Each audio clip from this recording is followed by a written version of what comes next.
Good morning, students. Today we are going to start the next unit and third chapter. Second unit, and unit 1 contains two chapters that we have studied already. The first was Indian economy on the eve of independence, and second chapter was Indian economy till 1990. 1990 तक Indian economy की condition क्या थी, and Indian economy on the eve of independence कैसी थी, independence के time पर हमारी economy कैसी थी, इंडिया की इकोनॉमी कैसी थी. That two things we have studied about Indian economy. Now we are going to start third one, that is economic reform since 1991.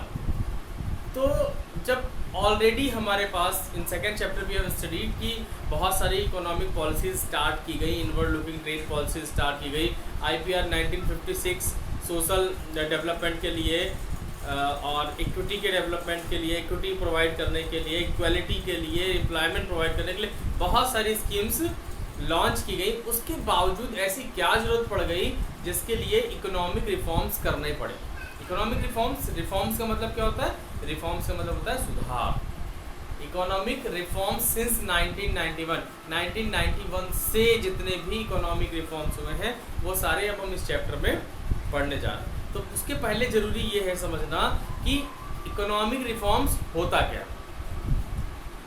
Economic reforms actually जो रिफॉर्म्स हैं, ऐसे रिफॉर्म्स जो लॉन्ग एंड डायनेमिक तरीके से जो combinations of policies हैं which are made for the development of the economy to achieve the goal of the economy, to set the new goals, to achieve new goals when there is a combination of rules which is made, then it is known as economic reform. Means new economic policies. Economic reforms को हम कह सकते हैं new economic policies.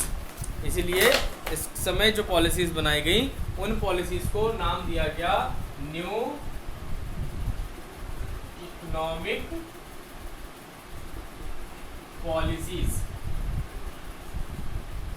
NEP, new economic policies. तो new economic policies बनाई गई कि जिस तरीके से इसके ये economic reforms are long term dynamic combination of policies and program for the speedy growth, efficiency in production and it make a competitive environment. तो कौन कौन सी चीज़ें यहाँ पर आती हैं? तो फर्स्ट थिंग आती है कि that it is a dynamic combination of policies and program. तो पॉलिसीज की इसमें policies and programs,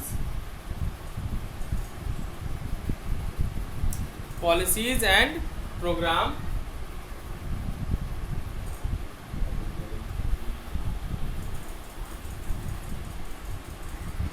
economic policies जो थी, इकोनॉमिक रिफॉर्म जो थे वो क्या है? Economic reforms are long term means which are made for more then 1 year, they are known as long term. कहीं कहीं पर ये more than 5 years भी है. तो the policies which are made for more than 5 years, तो इस तरीके की policies and programs, economic reforms are the set of long term policies and programs. long term policies and programs का एक group है that is known as economic reforms. And why they were taken, क्या उनका main aim था, what was their main aim?